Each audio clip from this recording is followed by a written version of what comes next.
ಈ ಸಂಸ್ಥಾನಕ್ಕೆ ನಿಮ್ಮಂತಹ ಒಬ್ಬ ಸಮರ್ಥ ನಿಸ್ವಾರ್ಥ ಸೇವೆಯ ಅನುಭವಿ ಪೀಠಾಧಿಪತಿಗಳ ಅಗತ್ಯವಿದೆ.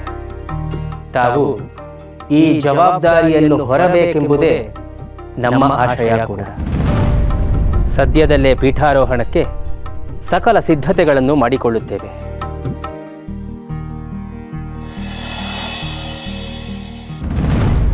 ಮೂಲರಾಮನ ಇಚ್ಛೆ ಅದಲ್ಲವೇ ಅಲ್ಲ ರಾಘವೇಂದ್ರ ತೀರ್ಥರೇ.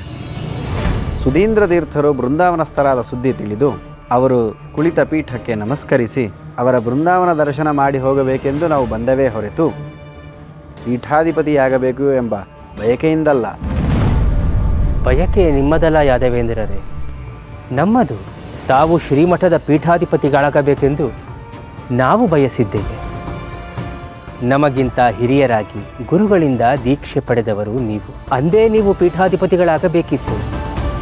ಯಾವ ಕಾರಣವೋ ತಿಳಿಯದು ತಾವು ಮಠವನ್ನು ಬಿಟ್ಟು ಹೊರಟಿರಿ. ಇದ್ದಕ್ಕಿದ್ದ ಹಾಗೆ ಈ ಸ್ಥಾನ ನಮಗೆ ಒದಗಿ ಬಂತು. ಈಗ ತಾವು ಆಗಮಿಸಿದ್ದೀರಿ. ಪೀಠವನ್ನು ತಮಗೆ ವಹಿಸುವುದು ನಮ್ಮ ಧರ್ಮ. ನಿಮ್ಮ ಈ ಮಹೋನ್ನತ ಗುಣವೇ ನಿಮ್ಮನ್ನು ಈ ಪೀಠ ಏರುವಂತೆ ಮಾಡಿದ್ದು. ನಾನು ಸನ್ಯಾಸ ದೀಕ್ಷೆ ಬೇಡಿ ಬಂದಾಗ ಗುರುಗಳು ಬಹಳ ಕಾಲ ನಿರಾಕರಿಸಿದರು. ನಾನು ಹಠ ಬಿಡದೆ ಒತ್ತಾಯಿಸಿದಾಗ ದೀಕ್ಷೆ ಕೊಡಲು ಒಪ್ಪಿದರು.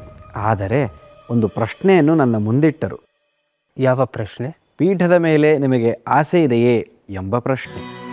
ಆಗ ನಾನು ಹೇಳಿದೆ, ಹೌದು, ನನಗೆ ಪೀಠದ ಮೇಲೆ ಆಸೆ ಇದೆ ಎಂದು. ಸನ್ಯಾಸ ದೀಕ್ಷೆ ಪಡೆದು ವಿಜಯೇಂದ್ರ ಗುರುಗಳು ಅಲಂಕರಿಸಿದ ಈ ಪೀಠಕ್ಕೆ ಭಕ್ತನಾಗಿರಬೇಕೆಂಬ ಆಸೆ. ಮಧ್ವಾಚಾರ್ಯರು ಸ್ಥಾಪಿಸಿದ ದ್ವೈತ ಮತವನ್ನು ನಾಡಿನಾದ್ಯಂತ ಪ್ರಚಾರ ಮಾಡಬೇಕು ಎಂಬ ಆಸೆ. ಆದರೆ ಗುರುಪೀಠದಲ್ಲಿ ಕುಳಿತುಕೊಳ್ಳುವ ಆಸೆ ನನಗೆ ಖಂಡಿತ ಇಲ್ಲ ಎಂದು ಹೇಳಿದೆ. ಆಗ ಗುರುಗಳು ಮೆಚ್ಚುಗೆ ಸೂಚಿಸುತ್ತಾ ಹೇಳಿದರು, ಮುಂದೆ ಈ ಪರಮಹಂಸ ಪೀಠವನ್ನು ಅಲಂಕರಿಸಬೇಕಾದವರು ದೈವಾಂಶ ಸಂಭೂತರಾದ ಶ್ರೀ ವೆಂಕಟನಾಥರು. ಅವರು ಜನ್ಮ ತಾಳಿರುವುದೇ ಪೀಠಾಧಿಪತಿಯಾಗಿ ಲೋಕ ಕಲ್ಯಾಣ ಮಾಡುವುದಕ್ಕೆ. ಭಗವಂತನಾದ ಮೂಲರಾಮನ ಇಚ್ಛೆಯಂತೆ ಈ ಪಟ್ಟಾಭಿಷೇಕವನ್ನು ನೆರವೇರಿಸುವ ಹೊಣೆ ಗುರುಗಳಾದ ನಮ್ಮಿಬ್ಬರ ಮೇಲೆ ಇದೆ ಎಂದು. ನೀವು ಎಂತಹ ಅನರ್ಘ್ಯ ರತ್ನ ಎಂಬುದು ಗುರುಗಳಿಗೆ ಆಗಲೇ ತಿಳಿದಿತ್ತು. ನಾವು ದೇಶ ಪರ್ಯಟನೆ ಮಾಡುವಾಗ ನಿಮ್ಮ ಪಾಂಡಿತ್ಯದ ಬಗ್ಗೆ, ಪವಾಡಗಳ ಬಗ್ಗೆ, ಗ್ರಂಥ ರಚನೆಗಳ ಬಗ್ಗೆ, ಮುಖ್ಯವಾಗಿ ನಿಮ್ಮ ಸಾಮಾಜಿಕ ಕಳಕಳಿಯ ಬಗ್ಗೆ ಕೊಂಡಾಡುವುದನ್ನು ಕೇಳಿ ಮೂಕ ವಿಸ್ಮಿತರಾಗಿದ್ದೇವೆ.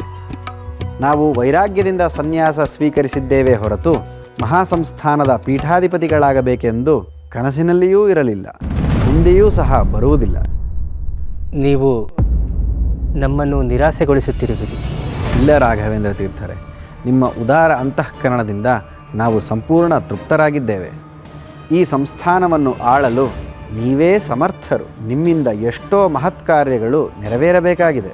ಮೂಲರಾಮನ ದರ್ಶನ ಪಡೆದು ಸುಧೀಂದ್ರ ತೀರ್ಥರ ಬೃಂದಾವನದ ದರ್ಶನಕ್ಕಾಗಿ ನಾವು ಹಂಪಿ ಹತ್ರ ಪ್ರಯಾಣ ಬೆಳೆಸುತ್ತೇವೆ.